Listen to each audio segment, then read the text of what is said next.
나는 그날 아버지의 목소리를 뼈에 새겼다.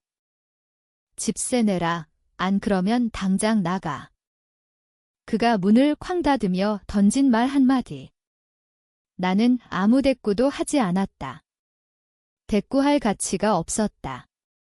35년 동안 나는 그 집에서 자들이 아니라 새들어 사는 사람이었다.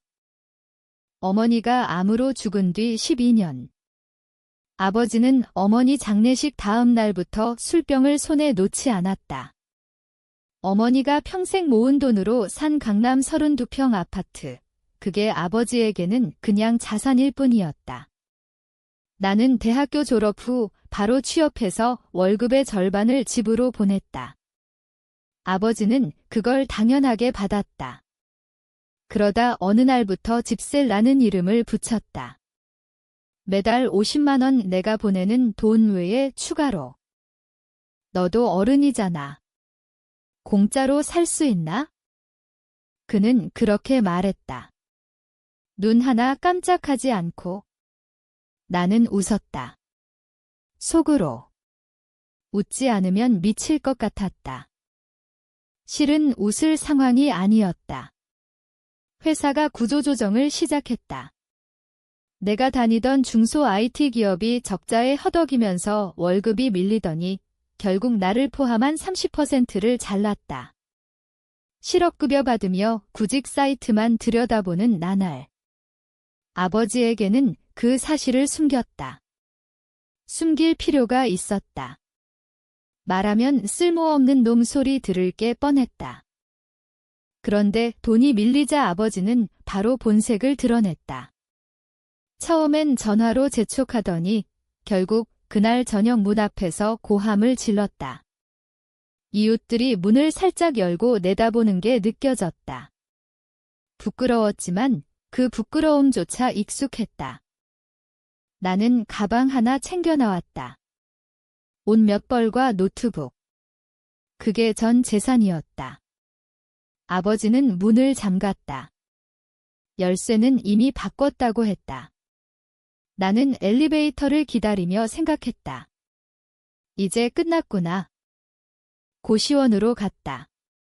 서울 변두리 8평짜리 방, 월세 40만 원, 화장실은 복도 끝, 샤워는 번갈아. 냄새가 났다. 곰팡이와 담배 냄새. 처음엔 잠이 오지 않았다. 천장을 보며 어머니 생각이 났다. 어머니가 아프셨을 때 아버지는 병원에 거의 오지 않았다. 돈 아까워 라고 했다. 결국 어머니는 집에서 혼자 숨을 거두셨다. 나는 그때 지방 발령 나 있었고 달려왔을 때 이미 늦었다.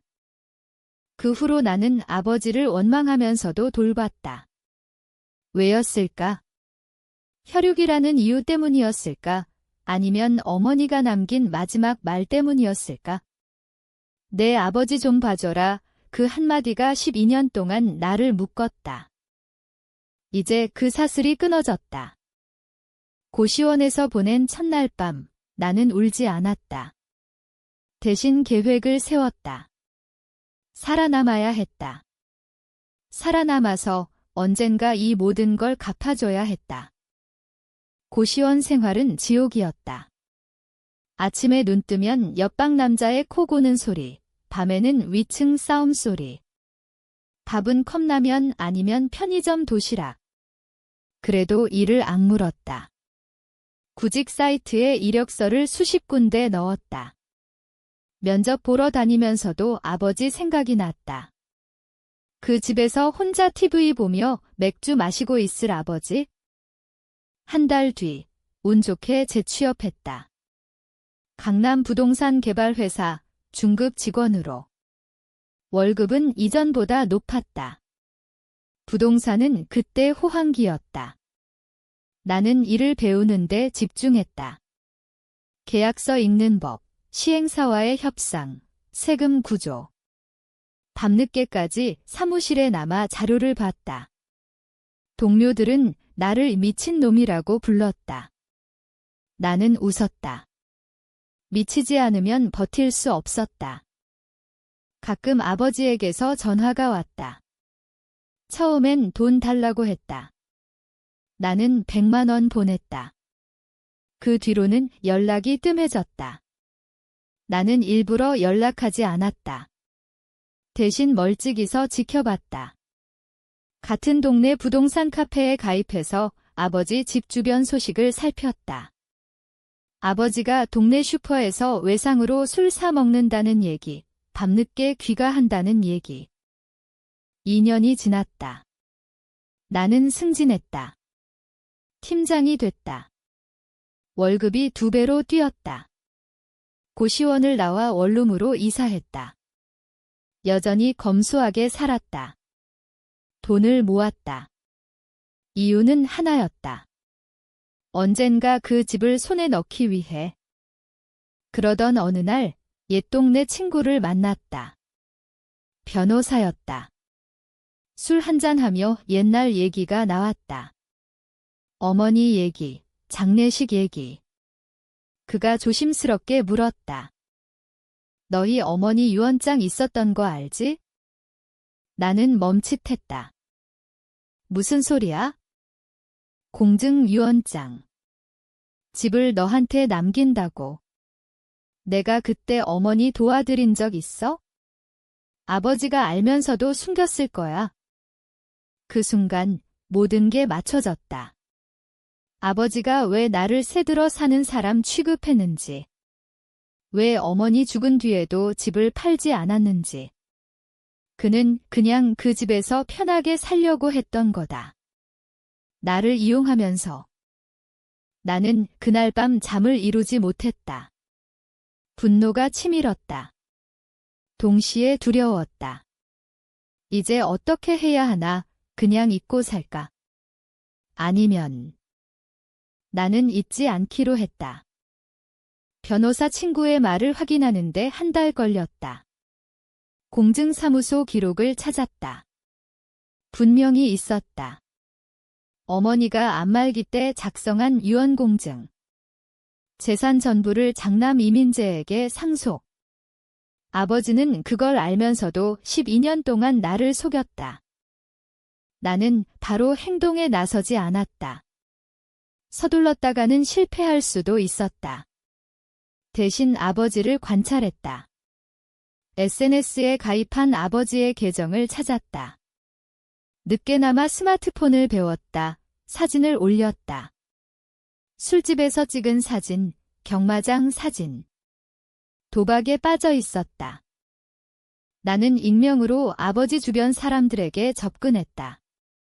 동네 부동산에 전화해서 그 집 매매 의향 있나요? 물었다. 아버지가 최근 중개인과 만났다는 얘기를 들었다. 빚이 쌓여 집을 팔 생각이었다. 그 사실을 알았을 때 나는 처음으로 웃었다. 진심으로.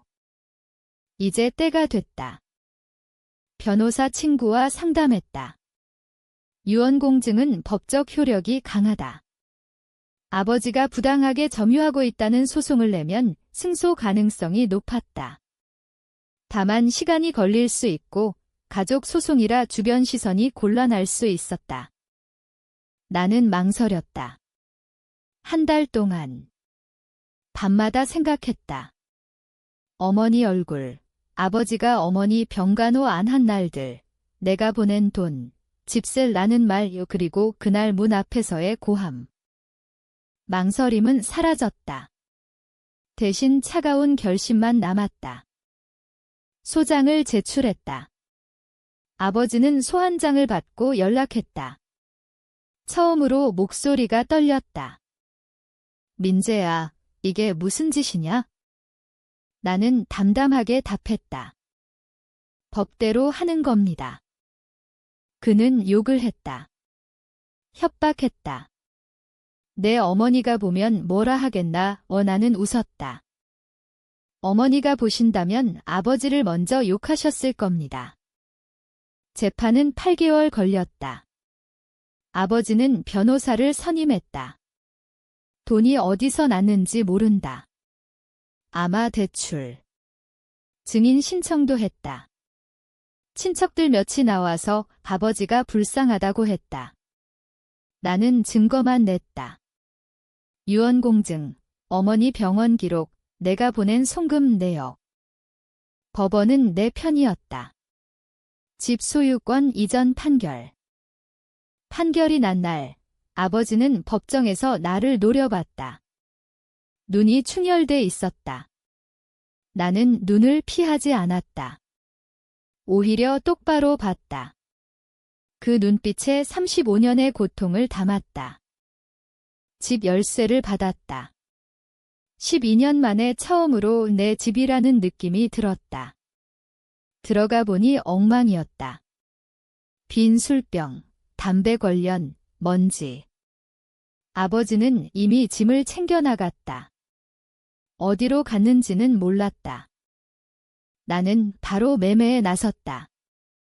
부동산 업계에 몸담고 있으니 수월했다. 강남 재건축 기대감으로 시세가 올랐다. 감정가는 6억 2천. 한 달 만에 계약했다. 현금 구매자였다. 젊은 IT 부자. 계약금 입금된 날, 아버지에게서 전화가 왔다. 목소리가 작았다. 민재야, 나 좀 도와줘라. 갈 데가 없다. 나는 잠시 침묵했다. 도와줄까 고민했다. 진심으로. 아직도 피 한 방울 섞였다는 사실이 마음을 흔들었다. 왜 저를 도와야 합니까? 내 목소리는 차가웠다. 집세 내라고 하셨잖아요. 이제 집 없는데 어디서 받으시려고. 그는 울었다. 처음 들어보는 소리였다. 미안하다, 잘못했다. 나는 전화를 끊었다. 손이 떨렸다. 미안함이 아니라 분노였다. 늦었다. 너무 늦었다. 집을 넘기고 돈을 받았다. 6억 2천만 원의 세금 내고 난이 5억 정도 남았다. 나는 그 돈으로 작은 오피스텔을 샀다. 그리고 나머지는 투자했다. 아버지는 결국 노숙자 쉼터에 들어갔다고 들었다. 동네 소문으로. 돈이 생기니 삶이 달라졌다. 회사에서 더 승진했다. 이사, 연봉이 2억을 넘었다. 동료들은 나를 부러워했다. 나는 웃었다. 그들은 내가 어떤 대가를 치렀는지 모른다. 가끔 아버지 생각이 났다. 쉼터에서 지내는지, 병원에 입원했는지. 확인하고 싶지 않았다. 확인하면 또 흔들릴 것 같았다. 어느 날 변호사 친구가 연락했다. 너희 아버지 병원에 계시대. 간경화 말기. 나는 아무 말 하지 않았다. 마지막일지도 모른대. 나는 병원에 가지 않았다. 대신 돈만 보냈다. 입원비. 이름 없이. 왜 그랬을까? 아직도 모른다. 연민이었을까? 아니면 죄책감이었을까? 아니면 그냥 습관이었을까? 아버지는 한 달 뒤 죽었다. 장례식장은 초라했다. 친척 몇 명만 왔다. 나는 끝까지 가지 않았다. 장례 끝나고 친척 하나가 연락했다. 내 아버지가 마지막에 내 얘기만 했대. 미안하다고. 나는 대답하지 않았다. 그 뒤로 나는 더 차가워졌다. 사람을 믿지 않게 됐다. 연애도 하지 않았다. 가족이라는 단어 자체가 역겹게 느껴졌다. 지금 나는 혼자 산다. 강남이 아닌 용산의 고층 오피스텔. 창밖으로 한강이 보인다. 돈은 더 불었다. 투자 운이 좋았다. 가끔 그 집을 생각한다. 6억 2천에 팔린 그 아파트. 지금은 재건축 들어가서 더 올랐을 거다. 새로운 주인은 행복하게 사는지 모른다. 나는 행복한가? 모른다. 복수는 끝났다. 아버지는 죽었다. 그런데도 가슴 한구석이 허전하다. 어제 꿈을 꿨다. 어머니가 나왔다. 웃고 계셨다. 잘했다 라고 하신 것 같았다. 아니면 그만해도 됐다 라고 하신 것 같았다. 헷갈린다. 오늘 아침 거울을 봤다. 눈이 차가워졌다. 예전에 나는 어디로 갔을까? 혈육을 배신한 대가는 무엇이었나? 아니면 내가 배신한 건가?